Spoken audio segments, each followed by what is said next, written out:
I'm not gonna lie, I never truly understood getting addicted to something. You looked at all the PSAs and ads saying you were going to die and really said, nah, I'm gonna do my own thing. I respect people that stand on business. But you got back on your knees and went right back to the addiction, similar to a girl going back to her ex. Every saint has a past and every sinner has a future. We've all been beholden to something. So let's go ahead and put it on the tier list.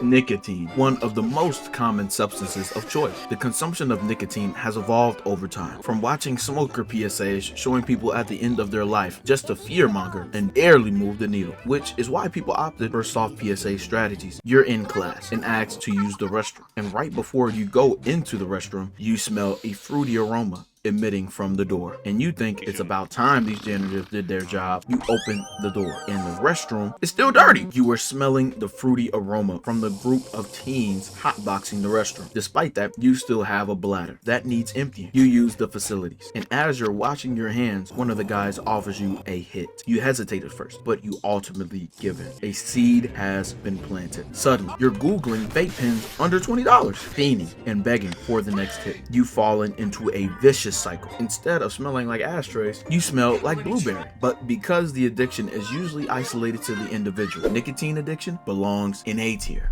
Social media addiction. There is an epidemic of people not putting the phones down, waking up and instantly scrolling on social media, at school, gym, and dinners, scrolling whenever there is downtime, fiending for the next dopamine hit, or until they see something that gets a reaction out of you, causing you to argue with randoms online, or thinking that your favorite streamer is your best friend. It warps your perception of reality so much that it begins to affect the people around you. Never in my 15 years of being a student have I ever seen banned words. There are 3 common archetypes of the social media addicts: the oversharer, the lurker, and the clout chaser. The oversharer, like the name implies, documents and shows everything that they are doing on a macro and micro level. Their value most of the time is attached to the amount of likes and engagement they received on a post. These people usually utilize every aspect and feature of the application, and even look at hidden ones like the Instagram share direct method to see who's been viewing your page the most, which obviously isn't working because I don't see any girls. The lurker. These people do nothing but watch and low-key stalk. They are the reason people go private. The clout chaser basically sells his soul for likes and digital hugs, doing whatever it takes to gain social media relevance, like pranks, rage baiting, using the female form, or any other form of degeneracy. And honestly, I can't blame them. Those social media checks can get fat. Ultimately, social media addiction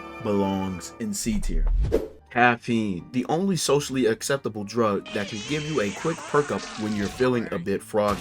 The holy bean juice that has ushered in things like the Age of Enlightenment and the French Revolution. Caffeine was not just a pick-me-up, it has changed the world. That's enough glazing. While it's true caffeine has been as impactful as the discovery of fire and the wheel, the people who consume it routinely are a different story. To my research and life experience, I have identified 3 types of addicts: the pump and dump, the connoisseur, the energy drinker. The pump and dump just needs 1 cup of coffee to start their day. As they say, 1 cup a day keeps the demons away. Basically, they are not themselves until they had a cup. It can be so bad to the point they don't even want to interact unless caffeine has been consumed. The connoisseur only likes their coffee a certain way, and if the order diverts a little bit, they either won't accept it and send it back with complaints, or drink the coffee anyway and let it affect them for the whole rest of the day. And the energy drinker, these people don't even need energy most of the time. Monster Energy, Red Bulls, 5-hour energy drinks. Who really needs this much caffeine? And where does it all go? Most of the people I know that are fans of these type of drinks sit and play FPS games all day. Maybe they save the surplus energy like a camel for when they actually need to make movements that don't involve their mouse and keyboard clicks. But even with the caffeine crashes and crippling dependencies, the impact of caffeine is undeniable. Ultimately, caffeine can't be any less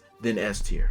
Gambling. The only game where even if you win, it is still a net loss. You taste victory once and lose 7 straight times. You think about giving up, but what if you were to turn that lever, to spin that wheel, or to throw those dice one more time? That one simple action could completely change and turn around your record. You take the spin and it's more of the same. So you do it all over again. A cycle so vicious that even gambling apps promote gambling addiction hotlines. You got the thrill seeker, always looking to enhance their entertainment with stakes, so much to the point that they cannot participate in any normal group activities unless money is involved. And the strategists, where they got so much skin in the game, they know all the little tells that will allow them to win or break even. In all seriousness, gambling can wreck lives, relationships, and your mental. Ultimately, gambling addiction belongs in D tier.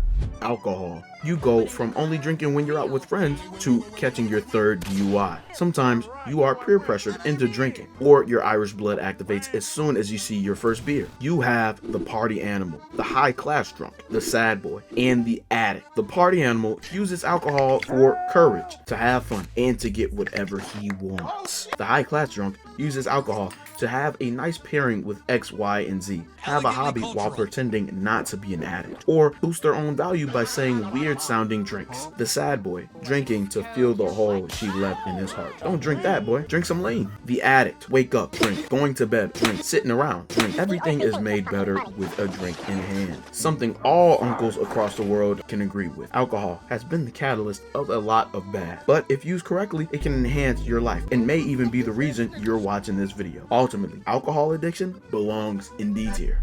Gaming. The stigma of playing video games as a grown man are starting to fade. But why is gaming so captivating? Is it the pretty colors and lights? Is it the illusion of actually making progress? Or is it out of spite because women chose a bear over you? Gaming serves many purposes, like building lifelong friends, relaxation, and giving people access to underage individuals. Chris Hansen needs to move over to Fortnite and Roblox immediately. Gaming can make a day disappear, destroy your sleep schedule, and compromise your relationships. But sometimes those are just the prices you have to pay to experience peak. I know it might be double XP weekend, but sometimes lazing around with your girl just takes priority. Ultimately, gaming addiction belongs in A tier.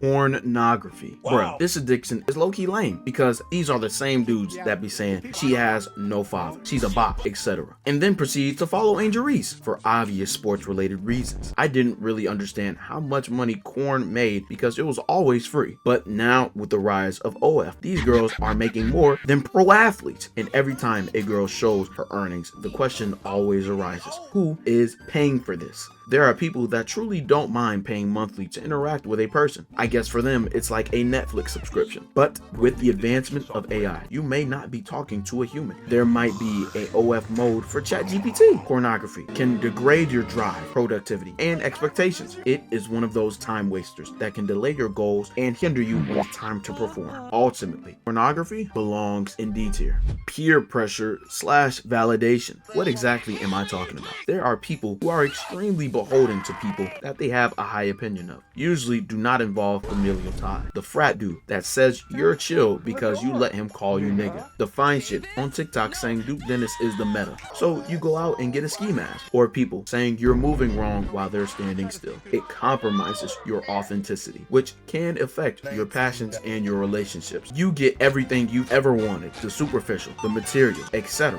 But you still feel empty, disconnected, and lost. A house built on sand will not stand, and because of that, peer pressure belongs in D tier. You made it this far, you might as well subscribe. And if you like videos like this one, make sure to click the playlist or click the one that's suggested to you.